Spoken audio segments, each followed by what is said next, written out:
Hello friends, मैं Parveen Chaudhary Vivekananda defence academy Sikar के इस यूट्यूब चैनल पर आप लोगों का हार्दिक स्वागत करता हूं।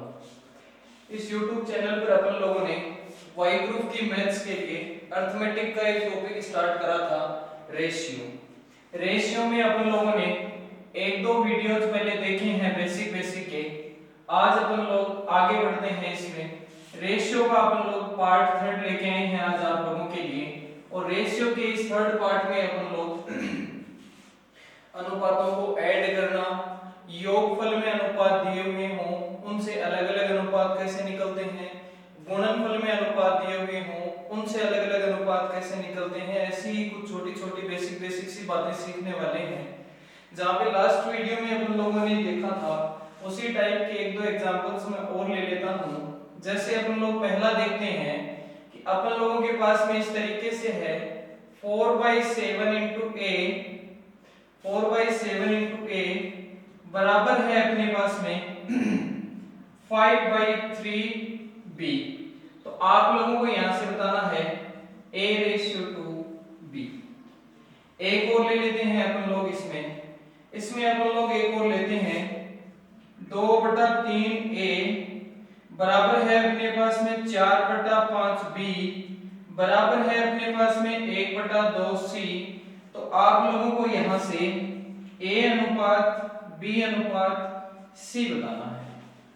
लास्ट वीडियो में भी अपन लोगों ने लास्ट में इनका डिस्कशन करा था। आज अपन लोग फिर देखते हैं एक दो एग्जांपल्स ऐसे कि जैसे आप लोगों के पास में ऐसे ये बातचीत दी हुई है कि 4/7 a बराबर 5/3 b। तो आप लोगों को बताना है a और b के बीच में अनुपात। सबसे पहला काम तो आप लोग ये कर सकते हैं, यहां से आप लोग दोनों को अलग अलग बराबर मानेंगे किसी भी के। तो आप लोग यहां से देखेंगे a का मान आप लोगों के पास में आएगा 7/4, b का मान आप लोगों के पास में आएगा 3/5। या फिर मैंने पहले जैसे बताया था कि आप लोग सिंपली यहां से a बराबर ले लो 7/4 और आप लोग b बराबर ले लोगे 3/5। a बराबर आप लोगों के पास में 7/4, b बराबर आप लोगों के पास में 3/5। अब आप लोगों को बताना था a अनुपात में b। तो a अनुपात में b आप लोग बताओगे, a का मान था 7/4 तो 7/4 अनुपात में आप लोगों के पास में b का मान है 3/5। तो आप लोग b का मान लोगे 3/5।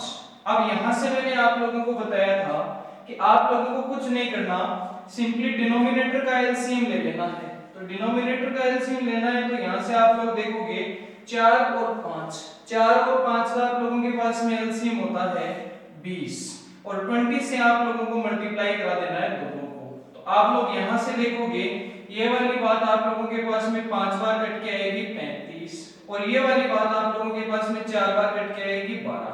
तो आप लोगों के पास में a और b के बीच का अनुपात कितना बना, 35 अनुपात में 12। या फिर आप लोग इसको यहां से सीधा सीधा भी कर सकते थे। यहां से आप लोगों को पता ही था कि a की वैल्यू 7/4 आनी है, b की वैल्यू 3/5 आनी है। आप लोगों को इतना काम करने की जरूरत ही नहीं है। आप लोग सिंपली यहां से न्यूमरेटर का एलसीएम लेकर के टोटल को डिवाइड कर दीजिए। न्यूमरेटर का आप लोग एलसीएम कैसे लोगे, 4 का और 5 का आप लोग एलसीएम ले लो। 4 का 5 का एलसीएम आप लोगों के पास में वापस से 20 आएगा और 4 का 5 का एलसीएम लेकर के दोनों को आप लोग डिवाइड कर दो। आप लोगों के पास में सिंपली a और b के बीच का रेशियो मिल जाएगा। आप लोग यहां से देखोगे 4 और 5 का आप लोगों के पास में एलसीएम आएगा 20। 20 से आप लोग इसको डिवाइड करोगे, इसको डिवाइड करोगे। चलो करके देखते हैं। 4/7 और 20 से न्यूमरेटर के एलसीएम से अपन लोग डिवाइड कर रहे हैं और यहां पर अपन लोगों के पास में था a और बराबर अपन लोग यहां से लेते हैं 5/3 इंटू b और इसको भी अपन लोगों को किससे डिवाइड करना है, 20 से डिवाइड करना है। आप लोग यहां से देखोगे आप लोगों के पास में ये 4 बार कटेगा, यहां से आप लोग देखोगे 5 बार कटेगा। अब आप लोग यहां से फिर इसको आगे देखोगे तो आपके पास में बातचीत आएगी a/7 इंटू 5। तो a बटे आप लोगों के पास में बात आएगी 35 और बराबर यहां से आप लोग देखोगे b/4 इंटू 3 12। और आप लोगों को मैंने बताया ही था कि आप लोगों के पास में a बटा कुछ हो बराबर b बटा कुछ हो बराबर c बटा कुछ हो तो इनकी वैल्यू सिंपली यही होती है। तो यहां से आप लोग कह सकते हो कि सर a और b का जो अनुपात हमारे 35:12। ठीक है। अब इस वाले की नेक्स्ट वाले की बात करते हैं। नेक्स्ट वाले में अपन लोगों को ज्यादा लेंथी नहीं करना है, सिंपली सीधा सीधा ले लेना है। आप लोग न्यूमरेटर का एलसीएम ले लें। न्यूमरेटर का एलसीएम लेंगे तो यहाँ से 2 का 4 का और 1 का आप लोगों के पास में एलसीएम बोलो कितना आएगा, 2 का 4 का 1 का एलसीएम आप लोगों के पास में आएगा 4 और आप लोग 4 से इसको टोटल को डिवाइड कर दें। मैंने यहाँ पे 4 से डिवाइड कर दिया और यहाँ से भी 4 से डिवाइड, यहाँ पर भी 4 से डिवाइड। यहाँ से मैं देखता हूँ मेरे पास में 2 पे कटा और यहाँ से मैं देखता हूँ 4 से 4 कटा और यहाँ से अब मैं वापस से इसको देखता हूँ तो a/3 दूनी 6, तो a/6 और बराबर मेरे पास में आएगा b/5, b/5 और बराबर में मेरे पास में आएगा c/4 दूनी 8, तो c/8 और सिंपली आप लोगों को अब तो कुछ भी नहीं करना है, ये 9 नहीं है, ये 8 है। सॉरी, सिंपली यहाँ से आप लोगों को देखना है a की वैल्यू आ गई 6, b की वैल्यू आ गई 5, देन c की वैल्यू आप लोगों के पास में आ गई 8 और यहाँ से आप लोगों को रेशियो बताना था a b एंड c में, तो आप लोग सिंपली फाइंड कर सकते हैं कि सर 6:5:8। बढ़ते हैं आगे की तरफ, देखते हैं आगे।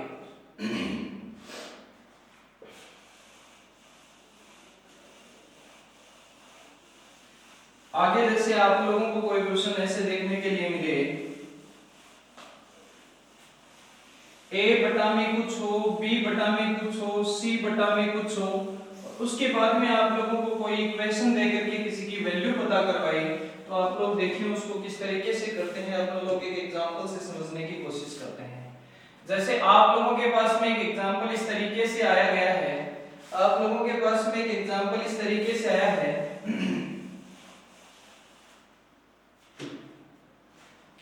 कि a बटे में आप लोगों के पास में है 3 बराबर b बटे आप लोगों के पास में है 5 बराबर c बटे आप लोगों के पास में है 2 और बराबर आप लोगों के पास में है a plus b plus c upon में x। तो आप लोगों को यहां से बताना है वैल्यू ऑफ x। आप लोगों को दिया हुआ था a/3 बराबर है b/5 के बराबर है c/2 और आप लोगों को बोला गया है कि a plus b plus 2c upon में है x। तो आप लोगों को वैल्यू बतानी है किसकी, x की। ये बातें आप लोगों के पास में बराबर में ही है कि a/3 बराबर है आप लोगों के पास में b/5 बराबर है आप लोगों के पास में c/2 और आप लोगों के पास में बराबर है a plus b plus 2c upon में x। Then find value of x। आप लोगों को यहाँ से कुछ नहीं करना। लास्ट क्वेश्चन में भी अपन लोगों ने देखा है कि इस वाले फॉर्मेट में आने का मतलब ये हो गया कि यहाँ से अपने पास में a की वैल्यू है 3 एंड b की वैल्यू अपने पास में है 5, c की वैल्यू अपने पास में है 2। सिंपली इतनी बातें अपने को समझनी है। जब a के नीचे वाली बात a की है, b के नीचे वाली बात b की है और c के नीचे वाली बात c की है, तो आप लोग यहाँ से इसके लिए भी बोल सकते हैं कि सर a प्लस में b प्लस में 2c इज इक्वल टू भी हमारे पास में होगा x। इसका मतलब यहाँ से x का मान किसके बराबर आएगा, a plus b plus 2c। तो a की वैल्यू 3 पड़ी है, b की वैल्यू 5 पड़ी है एंड c की वैल्यू 2 पड़ी है। तो आप लोग सिंपली a की जगह a रखें तो a की जगह a रखेंगे तो 3 प्लस b की जगह b रखेंगे तो 5 प्लस c की जगह c रखेंगे तो 2 into 2, c की वैल्यू है 2 तो 2 into 2 करोगे आप लोग करोगे 4 इज इक्वल टू x और यहां से इनको आप लोग ऐड करोगे 5 और 3 8, 8 और 4 12, तो x की वैल्यू आप लोगों के पास में मिल जाएगी कितनी, 12। देखते हैं आप लोग नेक्स्ट क्वेश्चन। नेक्स्ट क्वेश्चन आप लोगों के पास में कुछ इस तरीके से है।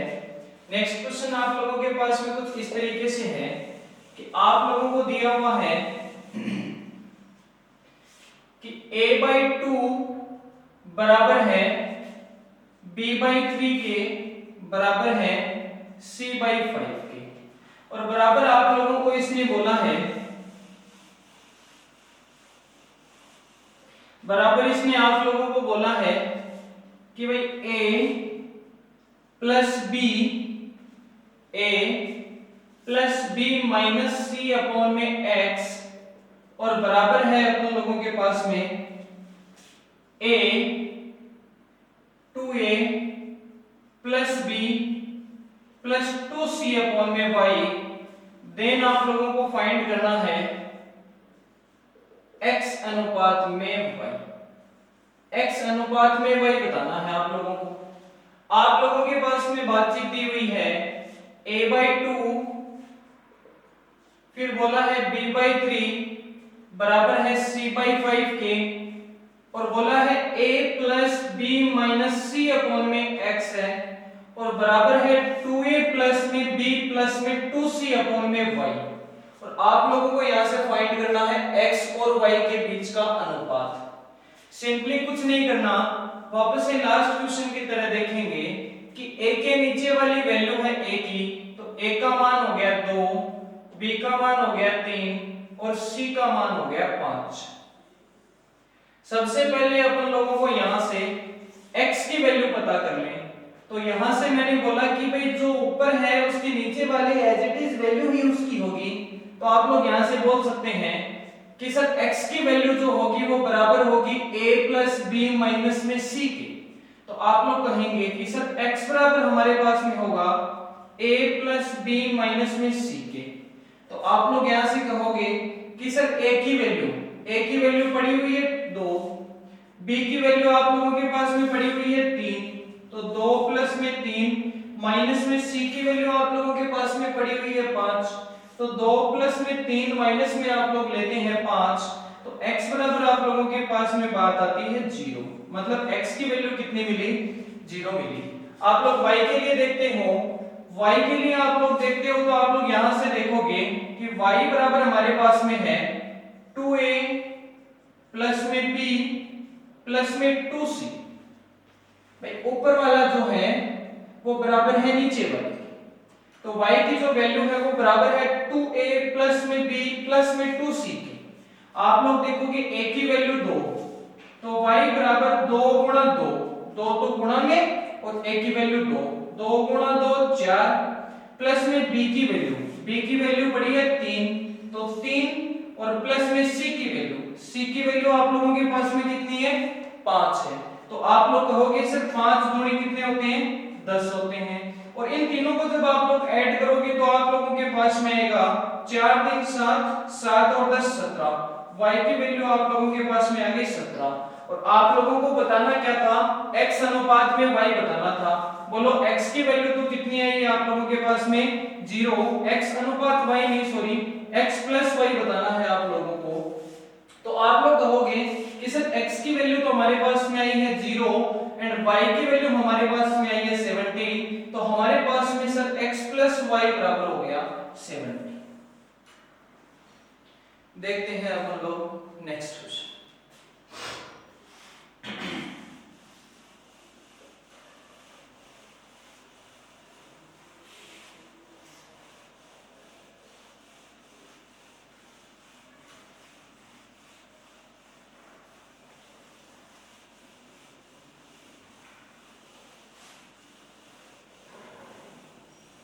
नेक्स्ट अपन लोग देखते हैं कि जब अपने पास में अनुपात योग में दिए हुए आए, गुणा में दिए हुए आए और अपने को अलग अलग अनुपात पूछे, तो अपन लोग उनको किस तरीके से करते हैं, या फिर अलग अलग अनुपात देकर के अपने को उनसे योग करवाए या फिर उनको मल्टीप्लाई करवाए, तो अपन लोग किस तरीके से करते हैं। एक छोटा सा अपन लोग एग्जांपल लेते हैं। अपन लोगों ने एक छोटा सा एग्जांपल लिया है कि a प्लस में जो b है अनुपात b प्लस में c है अनुपात c प्लस में a है, और इन तीनों का अपने पास में अनुपात जो है वो बराबर है 4 अनुपात 7 अनुपात 9। और अपन लोगों को बताना है a plus b plus c, या फिर a अनुपात b अनुपात c बताना है। सॉरी प्लस नहीं बताना, a अनुपात b अनुपात c बताना है।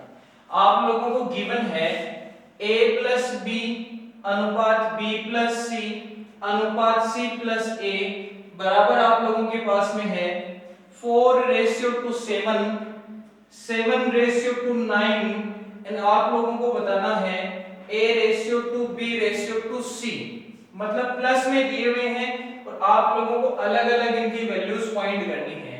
सबसे पहले आप लोग देखेंगे कि सर यहां से अपने पास में बोला हुआ है कि a प्लस b का जो रेशियो है वो है 4, तो मैंने इसको एज्यूम कर लिया है 4x। अब यहां से ये रेशियो में बातचीत थी, मैंने इसको एज्यूम कर लिया है कि भाई a प्लस b का जो योग है ना वो अपने पास में है 4x। देन में आया b और c के पास में कि b प्लस में जो c है वो मेरे पास में है 7x। देन में आया c प्लस a के पास में और मैंने देखा कि भाई जो c प्लस में a है ना वो अपने पास में है 9x। अब अपन लोग करते हैं इनको ऐड और इन तीनों को भी ऐड। जब मैंने इन तीनों को ऐड करा तो मेरे पास में है twice of a plus b plus c is equal to, इन तीनों को भी आप लोगों को ऐड करना पड़ेगा। इन तीनों को आप लोग ऐड करोगे तो 7 और 4 होते हैं 11, 11 और 9 होते हैं 20, तो आप लोग कहोगे sir twice of a plus b plus c is equal to आपके पास में आ गया 20x।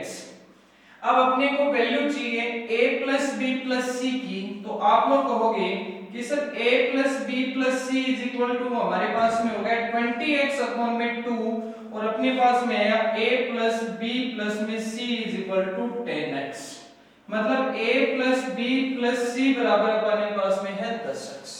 अपने को यहाँ से तीनों की अलग अलग वैल्यू चाहिए, तीनों की अलग अलग वैल्यू के लिए अपन लोग यहाँ से देखते हैं कि a प्लस b बोलो सेपरेटली अपने पास में कितना था, या फिर यहाँ से देखें a प्लस b कितना था 4x था, तीनों कितने हैं अपने पास में 10x हैं। मैं यहाँ से लिख लेता हूँ ये a ratio two b ratio two c। सबसे पहले अपन लोग बात करते हैं कि a प्लस b था 4x और a प्लस b प्लस जो c है वो अपने पास में है 10x। तो अपन लोग यहां से देखते हैं कि सर हमारे पास में a plus b plus c तीनों है 10x, a प्लस b है 4x, तो a plus b plus c में से मैं a और b का 4x माइनस कर देता हूं, या फिर मैं इनकी जगह लिखता हूं 4x और प्लस में c is equal to 10x। तो आप लोग बताओ c की वैल्यू मेरे को कितनी मिलेगी, c की वैल्यू मेरे को मिलेगी 6x। और ऐसे ही मैं यहां से देखूंगा b की वैल्यू, b की वैल्यू देखने के लिए टोटल में से मेरे को क्या माइनस करना पड़ेगा, c प्लस a माइनस करना पड़ेगा। टोटल है अपने पास में 10x और 10x में से आप लोग c plus a 9x minus कर दोगे तो बोलो b की वैल्यू कितनी आएगी आप लोगों के पास में, b की वैल्यू आप लोगों के पास में आ जाएगी सिंपली x। और अब आप लोग देखोगे a की वैल्यू आप लोगों के पास में b प्लस c को माइनस करोगे किस में से, टोटल में से, तो a plus b plus c आप लोगों के पास में 10x, b प्लस c आप लोगों के पास में 7x। तो बोलो यहाँ से b plus c 7x minus कर दोगे a की वैल्यू कितनी मिलेगी 3x मिलेगी, और रेशियो में जो बराबर बात होती है वो कैंसिल आउट हो जाती है। तो आप लोग कहोगे कि सर जो फाइनलाइज रूप से हमें एबीसी का रेशियो मिला है वो मिला है 3:1:6। आप लोगों को ये x वक्स मानने की कोई जरूरत नहीं थी, आप लोग इसको सिंपली समझ रहे थे बात को, सीधा सीधा भी आप लोग इसको कर सकते थे। इस साइड को आप लोग कंप्लीटली ऐड करते तो आप लोगों के पास में आता twice of a plus b plus c और बराबर आप लोग इन तीनों को ऐड कर लेते, a plus b plus c की सिंपली आप लोग वैल्यू फाइंड कर लेते। उसके बाद में तीनों में से इन दो को माइनस करते c मिलता, इन दोनों को माइनस करते a मिलता और इन दोनों को माइनस करते b मिलता, और आप लोग a b और c के बीच में रेशियो फाइंड कर सकते थे। अपन लोग करते हैं नेक्स्ट क्वेश्चन। नेक्स्ट आप लोग यहां से देखोगे